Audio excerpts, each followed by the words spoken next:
Hi everyone and welcome. Well, on today's Come With Me, we're going to do something entirely different.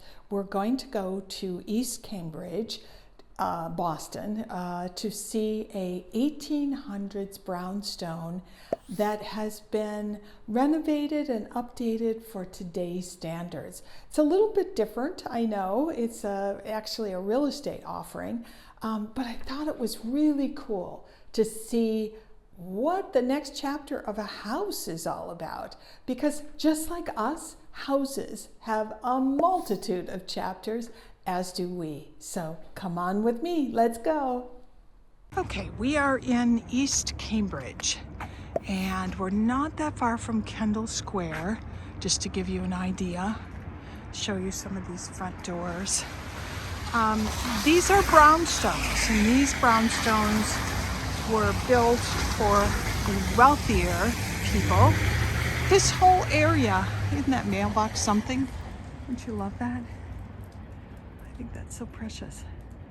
I love things like that. But this whole area of Cambridge was originally kind of hills and marshes, salt marshes. And when the tide went out, it was mud. And so great oysters way back when. There's two rivers that kind of slice up East Cambridge. One is the Charles, which is the big river, and the other is, I think it's Mystic. I think Mystic covers it. But if you go down, I think we can go down the street, there were factories here at one time, and so most of the homes were wood. You can see a little bit up here. Yeah, they were just frame wood homes because they were built for workers, not for the wealthy. This particular street, it says oldest church in East Cambridge. I don't know what this is.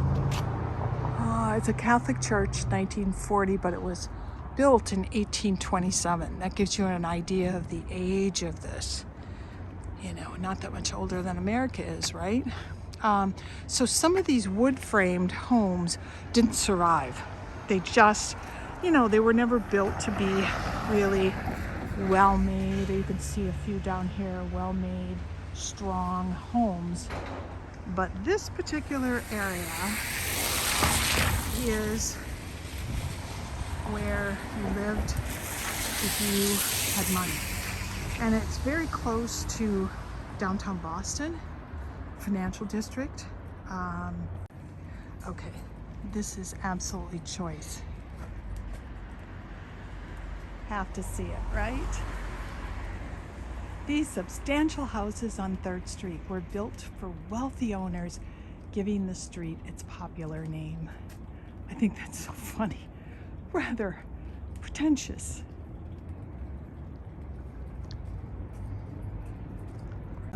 That is the Registry of Deeds, and it was designed by the famous architect Bulfinch. Any of you are into architecture, you know that name, certainly. So just to take you back into the history a little bit, Boston was never started out as big as it is today, and that's true even of East Cambridge. Because of the salt marshes and the erosion and all of that, what they did is they came in and filled.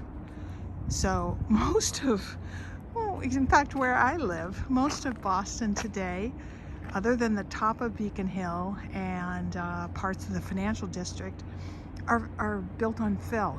And actually, they chopped off part of the hills in the area and filled in the marshes, and then they built on it. So, which is kind of interesting, don't you think? And so I can't speak to this area. I think this area was original, not built on fill, which gives you an idea. But look how pretty these buildings are. You've got the big old solid pillars. Oh my, very cool. But now you can see a little bit of the wood frame homes down the street. Changes immediately. The T is just down there. You would have just seen it. Kendall Square isn't very far, so we're not very far from MIT, as an example. These steps are steep. I will be honest with you.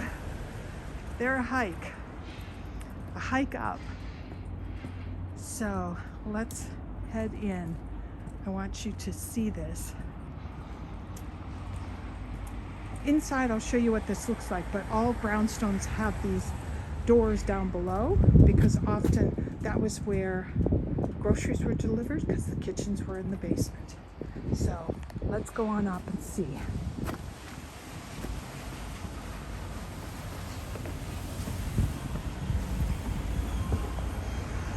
I'll take you in. Let's open the door. And we're here.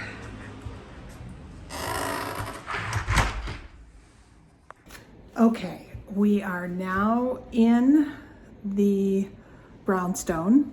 I walked up the steps. I'm going to show you. That's what's behind me. This is I'll turn the camera around in just a minute, but this is a single family home, which all of these in the row were all single family homes. Some of them are, some of them are not. Let's see, I'm gonna turn the camera around so that you can see this gorgeous kitchen. Okay, so you can see, first of all, some of the original. You see the moldings at the top. You can see the ceiling crust. Yeah, I mean, look how cool this is. The staircase is spectacular, truly spectacular. What I like about this unit is that they kept a bit of the old and then added new. And I thought you would all like this. What's fascinating is the kitchen is not huge. You know, you walk in, like so many of the brownstones, you walk in and you're in the kitchen level. This is what someone actually would probably call a snug in England. Here's the front door, just to give you a little perspective. Yeah, oh, I just love the molding. Absolutely love the molding up on the ceiling. Isn't that gorgeous? I just think that's so cool. And you have a beautiful view. This is what's so cool about Boston, truly. Actually, we're in Cambridge. I should say Boston and Cambridge. This is, I don't know if you can see it, and I'll show you outside, but at the very top of that you see the scales of justice, because this was a courthouse at one time, and it was designed by Bulfinch, the famous architect Bulfinch. It is still a beautiful building, and that's one of the things I have to say I love about Boston, is they don't tear everything down, which I hope they keep that philosophy of building. But we are in, as I said, this is what in Great Britain you would call a snug. And I'm going to show you the kitchen. This is, just so you know, a listing by Engel and Volkers. And the Engel and Volkers is worldwide. It's absolutely incredible. And I have to say I've worked with them in Paris. I've worked with them in Boston, I worked with them in Minneapolis, and it is just wonderful. The group I work with here is the Post Advisory Group here in Boston, and Valerie Post is a very good friend of mine, and she actually got me into contact with the Engel and Volkers group, the right people in Minneapolis, as well as the right people in Paris, France. So this just gives you a little bit of an idea what's out there. This is in Boston, 330 Beacon Street. This is in Brookline, is this private home. And that's where we are today, right here. We are at 89 3rd Street in Cambridge. But let's just keep looking, because I think it's so fun to look. We get all kinds of ideas. I don't think Nope, that's locked and I don't have a key for it. But you can see you've got a little outdoor deck. But this is very common for those of you who live in a more suburban area. You won't see this, but in a rural area, you're up against all kinds of buildings, typically trees that are kind of snuggled in particular areas. And what is fascinating, and I talked a little bit about this outside, is that this is a brick brownstone, but this particular, we're in East Cambridge, and this particular area of Cambridge was workers' homes at one time because there were factories in this area. Because of the close proximity to both the Charles River, the Mystic River, and the ocean. So this area actually was a huge glass and porcelain factory. And so many of the homes, you can see out the back, the wood frame, many of the homes were worker homes, and they were multifamily worker homes, and they were all wood framed homes. This area, and I think I can find it outside, is this little street. I'm on 3rd Street. These are where some of the wealthier people lived, and some of the gentlemen in those days actually commuted into Boston. So anyways, let's go downstairs and see what we can see.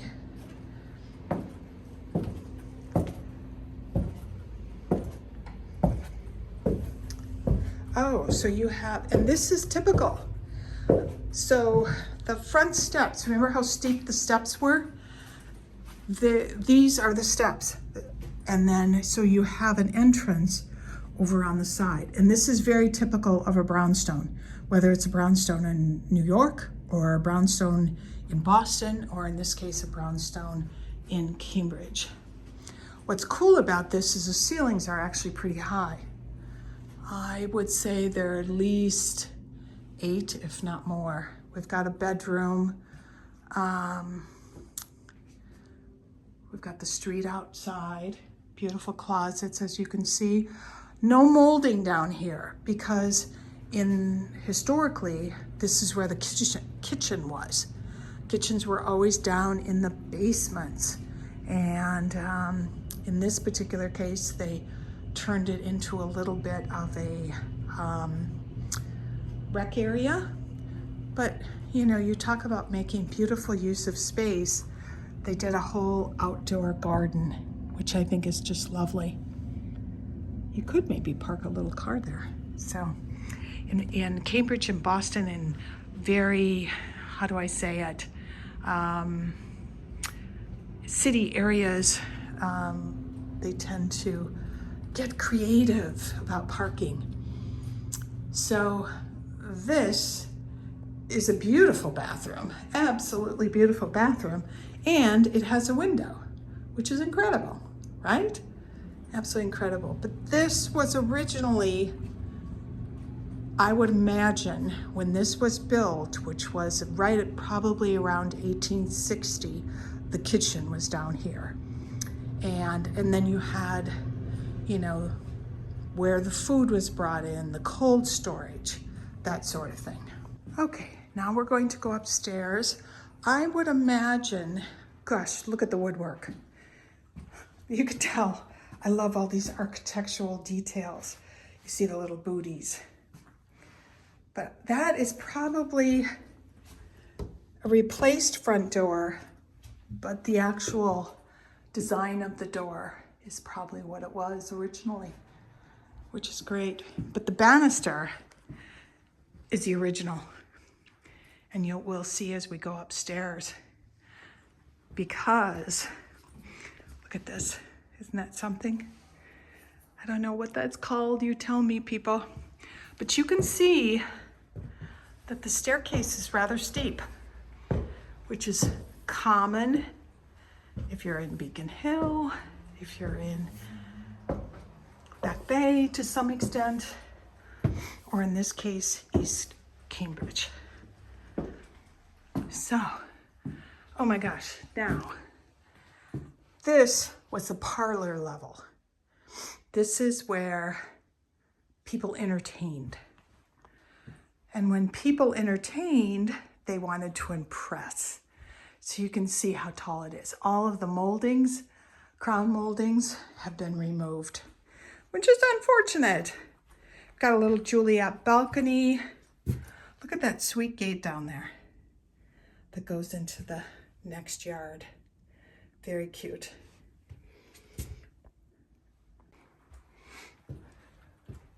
They put a bathroom at the top of the stairs. No ensuite here. Not possible, but you can see how high those ceilings are.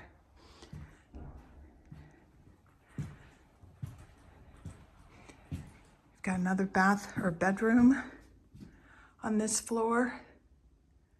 Very tall. These were probably, I don't know if these were the original rooms, because sometimes what you saw was one big room because it was the place where the entertaining was done. So incredible. And here in this case, they turned it into a little nook because none of these are real wide.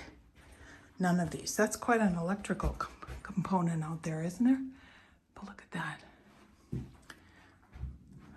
So we're gonna go up one more, and this is a steep one.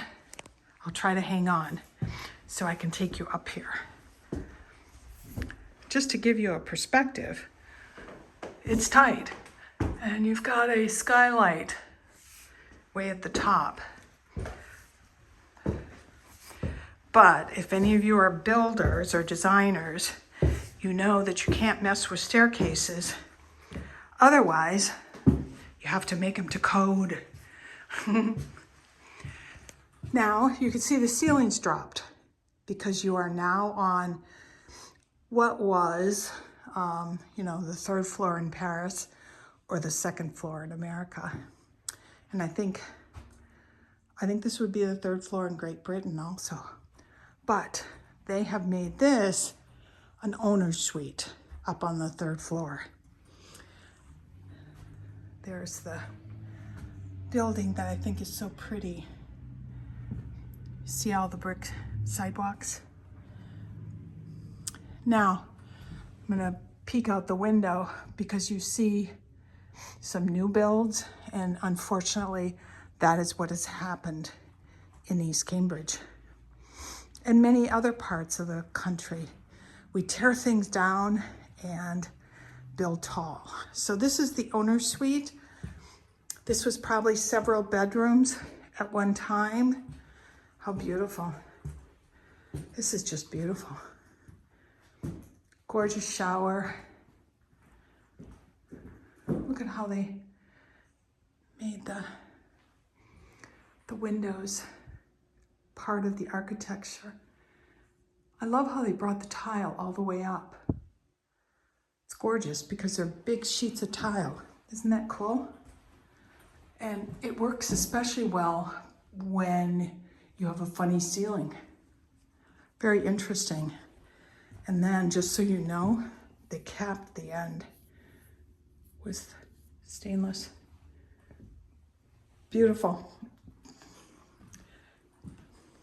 Who doesn't want a tub like that? I know I do. And they did the same thing over here in the shower. Brought the tile all the way up, which is gorgeous. A whole row of closets. You have another closet area. This is beautiful. Absolutely beautiful. Now, this particular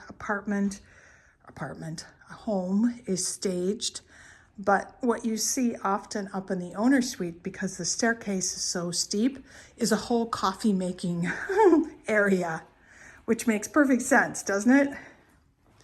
Let's see what's in here. I wonder if I can, sometimes these are locked. No? Oh, mechanicals. Things I know nothing about. But you can see that's pretty steep going down. And that's why you often see coffee. Coffee. Nespresso makers up on in the owner's suite. We're headed back downstairs. Don't mind my booties. I look like Cousin Lurch with my booties on top of my boots. But we're back down in, you know, the family room area, the snug, if you want to call it that, which is great.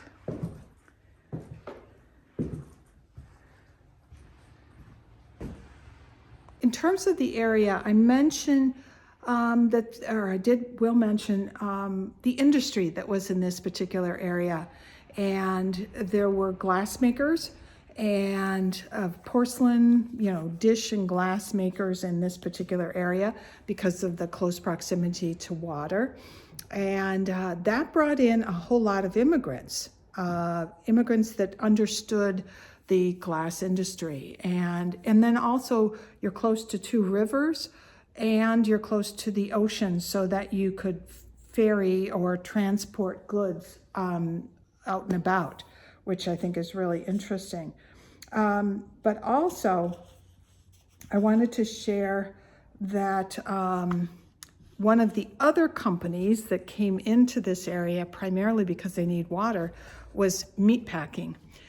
Meatpacking is incredibly environmentally destructive, and eventually they went out of business. But, and I just read this online and I wanted to share it with you, East Cambridge was the locus of the first significant environmental regulation in America. In the 1860s and the 1870s, they actually put through environmental regulations and required cleanup caused by that particular meatpacking plant. I think it was called Squire. How perfect, right? So it's a very, very interesting, as you can see, very, very interesting area. The courthouse across the street was built in 1814. Gives you a little idea of the time frame. And I hope you enjoyed this.